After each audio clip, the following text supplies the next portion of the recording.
Hey, what's going on, everybody? This is Tyrone back with Tech Life.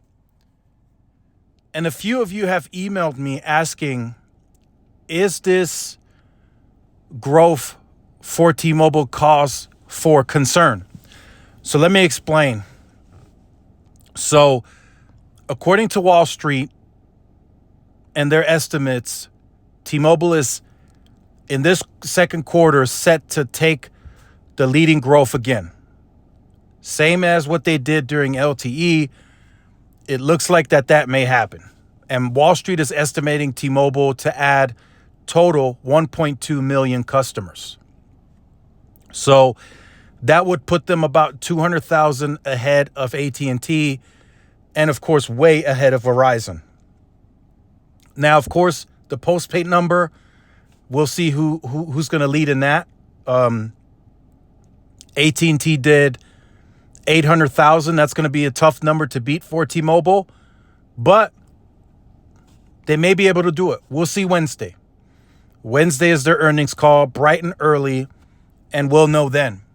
So the cause for concern is as T-Mobile potentially takes back that leading growth and continues that momentum throughout Q3, Q4, and into 2023. The cause for concern is, are they once again overselling the network? They did it during LTE. And all you got to do sometimes, you just got to look and go by history. Towards the end of LTE, T-Mobile's demand far outgrew what they were putting into the network. They didn't have any more extra spectrum. They weren't really investing enough to build out a huge, large-scale small cell deployment or more macros for that matter. So it got very ugly towards the end. It was very congested. It was really bad. I mean, it was so bad that they were using band 12 as a capacity layer versus a coverage layer. So towards the end of LTE, they started down tilting the band 12 frequency so it wouldn't cover as far, so they could use that for capacity. That's how bad it got towards the end of LTE. And that severely hurt indoor performance. So now with N71, all this newfound spectrum, that's no longer the case. They just added that onto the existing grid, and now it seems to be the best network that they've ever operated. But now they're once again, they're loading that up, right? There's millions of customers coming on board every 3 months, with potentially in this second quarter 1.2 million. And now that they're adding fixed wireless access customers even in the urban core, that's a higher usage customer, right? So that all has to get accounted for when you are thinking about the network. Now, do I think the network is going to just crumble and lay down and go to bed? No. But I think over time, and there's already some areas, and some people have sent me in stuff that they're already experiencing some congestion even on the N41. So that signals either they need to widen the bandwidth of band 41 or they need to up the backhaul, one of the two. But at some point, right, those excuses are just going to run out.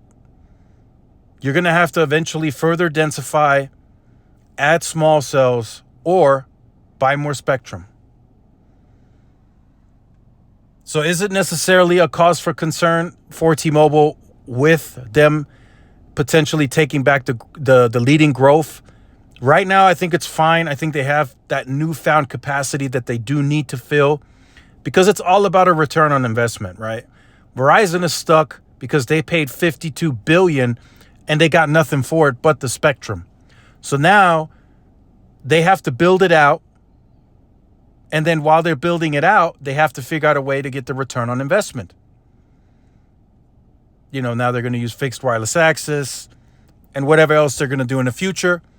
T-Mobile, when they spent the $26 billion on the Sprint spectrum, they got 50 million customers, including the prepaid and whatnot. And then they spent, $9 billion on, I think, both the C-band and the DoD. So they also have to look on a return on investment.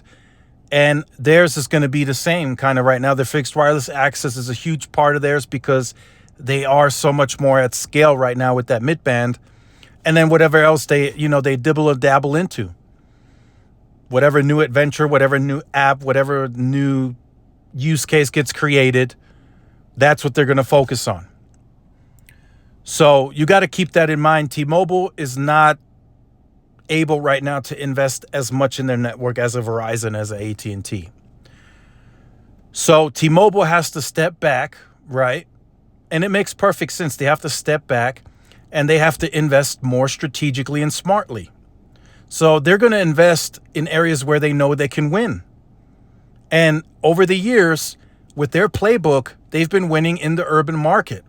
So naturally, they're going to invest where they know they can win. And that's the urban suburban market. They know they can further grow that market because it's been working. They are seeing the results in the early stages of the rural build out. So where are they going to invest smartly and strategically? In rural.